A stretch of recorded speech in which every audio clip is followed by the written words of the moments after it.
And welcome to the third annual Hart Softball Media Day. I'm your Harold with that NAISB, home of premier independent NAI softball coverage. Today we are joined by longtime head coach of the Grandview Vikings, Lou A. Yasenich, and Heart of America All-Conference pitcher, Jessica Walljasper. How y'all doing? Good. Thank you. Yeah, doing great. Thanks for having us, Reagan. Absolutely. Really excited to get a chance to do this for a second year. Coach, how is this year's squad shaping up, and how's preseason camp going for y'all? Well, I really liked the end of our fall season. I thought we really came together, all on the field when we can be, and I, from all the things I'm hearing, it seems like our players' culture is very good. Awesome. Love that. It all starts with a player's culture. I'm sure Jessica's a big part of that. Can you tell us a little bit about her and how much she means to the Viking program? Well, she keeps coming back year after year. We just can't get rid of Been her. here a while. Yeah, absolutely. High quality person, first of all. Honored that she is with us and for as many years as she's been with us. Um, Extremely hard worker, but a better person. So that's the best that I can say for Jessica. Awesome. Jessica, you've been a great pitcher for Grandview. Can you tell us a little bit about your softball journey and when did you start playing softball and how you ended up becoming or getting into pitching and, honestly, how you got to Grandview? Yeah, so I started when I was in kindergarten. It was actually, I didn't want to, but my mom was like, oh, just try it. And I loved it. Pitching, I kind of started later. I was messing around one day, wanted my dad to catch me. He's like, you're not going to be a pitcher. I don't want to deal with that. But I kept bugging my rec coach. She let me pitch a game, did really good. And he was like, well, I guess now we got to do this. Um, but yeah, so Grandview, I started my freshman year at Wartburg actually. Didn't really, that program wasn't for me, but my roommate there went to this high school where one of our other coaches, Coach Willer, is a high school coach. So she kind of knew of me because we played each other in high school. And she found out from my roommate that I wasn't playing at Wartburg anymore. So she contacted me and then met with the coaching staff at Grandview, and I've been there since. So You yeah. said, like pretty much right when you started, when you were younger, that you fell in love with the sport. What is it about the sport of softball that you love so much? I just really like the competitiveness. I'm a very competitive person, and that's just a good way for me to have fun with friends while also playing a game that's competitive and that I love to do. Awesome. Coach, really excited to see y'all back in Florida again for a second trip down here. Last year, when y'all were at Southeastern, it was an incredible act of sportsmanship that happened as a couple of their players, Leah Gonzalez and Chapel Cunningham, helped one of your players that got hurt after a home run, and then it went viral. I mean, they got awards. It was on ESPN. It was incredible. What did that moment mean to you and your program? Well, the first thing you're going to do is make me tear up Mhm. because when we talk about that incident, I it's just incredibly. I really don't have words for it. It was just Yeah, it was a hugely tremendous act. it was a magical moment. I remember the first when I first heard about it, I was similar way, and a little bit now even I talked about it yesterday with the Sun Media Day with Coach Watkins. We talked about that moment as well, and I think the best way you can talk about it and describe it is that this is what the NAI is all about, what NAI softball is all about.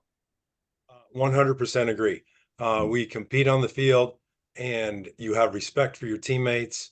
Mm, You have respect for the other team. We wouldn't expect anything less but 100% effort when we're competing against someone. And right. then when a human action happens and they react that way to help an opponent who just hit a grand slam to put their team behind and our team ahead, there really are no words to measure it. Yeah, obviously, I've got to do a lot of work with Southeastern University over the last couple of years, and I mean class act in Lakeland, which y'all will be coming back to Lakeland, Babson Park, Lake Wells to take on the Polk County Triangle, if you will, and Weber Yes. Warner and Southeastern. Really looking forward to having y'all back down here. Can you just talk about those opponents and what you're expecting out of those three this season?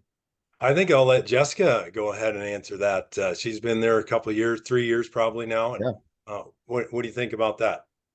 Yeah, those are fun games to play. It's different because they're not around us and they're all competitive games. So I think those will be good.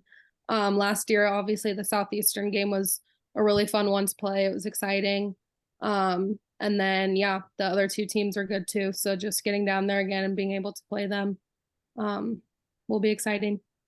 And beyond that, Reagan, I like taking our team into hostile environments.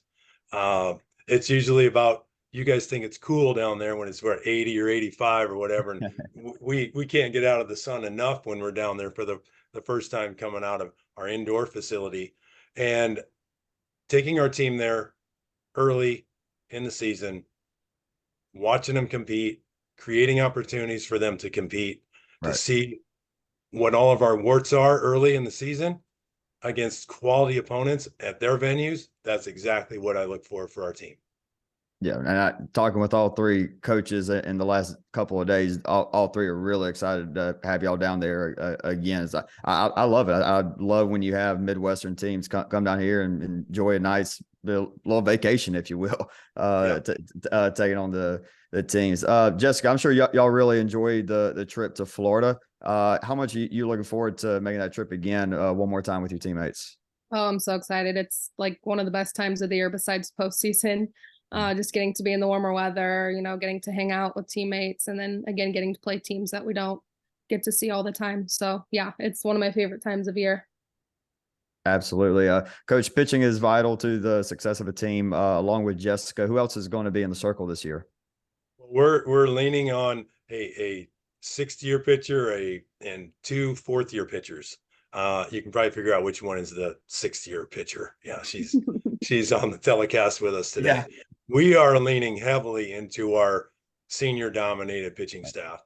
We have three quality ones that we are going to rely on very heavily. We preach a lot, and I think Jessica and the pitchers believe that we need a staff. This game is not a one person game anymore. Right. You may need two or three in any particular game. And we try to prepare our pitchers for that. And what they don't like, but I like, is that they're disappointed when they're not the pitcher in the game because they want the ball and they want to be in the game. Right. And when you have three quality pitchers with big experience, we're going to rely on that. And then we got to play defense behind them and try to scratch out a run or two. Well, speaking of that support, who can you tell us in the infield and outfield is going to be big for y'all this season? We are looking at Alex Lee, one of our outfielders, returning outfielder, Mackenzie Meister, another outfielder, Rachel Anderson behind the plate. And Jessica, can you speak to maybe the relationship you have with Rachel, her being a catcher?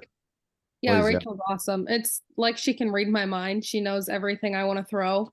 And if there is like a slight situation where I shake her off, she knows exactly the next pitch to call. And she's just very good at knowing where my pitches are going to go, how warm up goes. She knows, what's working, what's not, how are we going to get this working. So she's just, she's really good behind the plate.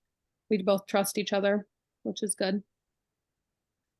Awesome. And Jessica, you had another 30-win season last year, 2 years ago, where I first got to see Grandview softball actually was at the World Series. And for you, such a prestigious program like Grandview, what does that mean to you playing there and having the success you've had there? Yeah. So it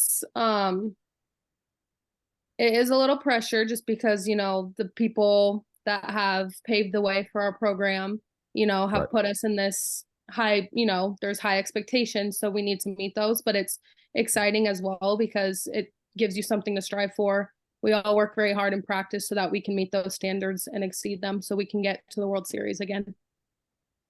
And doing it in the Heart of America Conference, which has been one of the hardest. Yeah. Absolutely. Very competitive.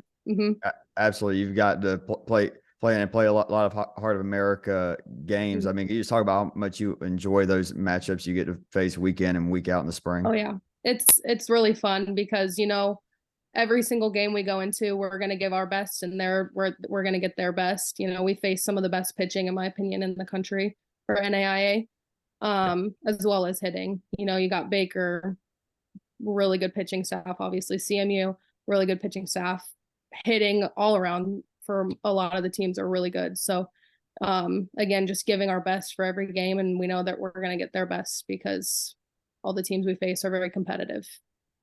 Yeah, I mean, just look at the last two World Series. Y'all had an excellent staff, led y'all to the World Series last year. Baker and CMU, like you mentioned, they were right there. And I'd be shocked if there's not one or two Heart of America teams in Columbus again this year. Coach, you know the Heart of America very well. The schedule can be a grind, to say the least. You have to be strategic with your pitchers, your players, et cetera. How are you able to keep the team connected and focused during the gauntlet that is the Heart of America schedule?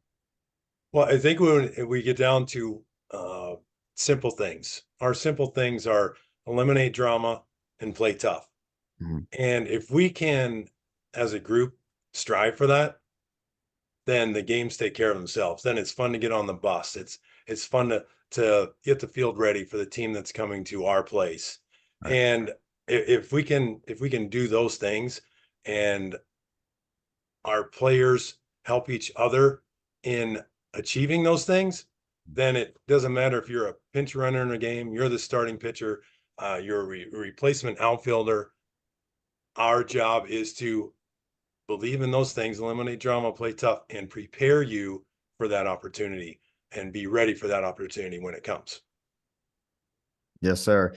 Jessica, one last fun question to wrap it up. When you take the mound for the first time this year, what song are people going to hear over the PA system? Well, that's a good question. I haven't even thought of that yet, to be honest with you. I'm not sure. What was it? What's one that pops in your mind? Maybe. Hmm. Well, one I used a couple years ago that I really liked was Diva by Beyonce. So maybe we'll pull that one out again. I don't know. We'll see. Keeping the people in Des Moines guessing. I'm sure they'll be Yeah. excited to hear it. Well, Coach Lou, Jessica, thank you so much. Been great again. Do this again with y'all. Looking forward to doing it in the future, and best of luck to both of you in 2024. Thank Reagan, you. thank you for what you do, and we'll look forward to seeing you in Florida again. Yes, sir. Thank you.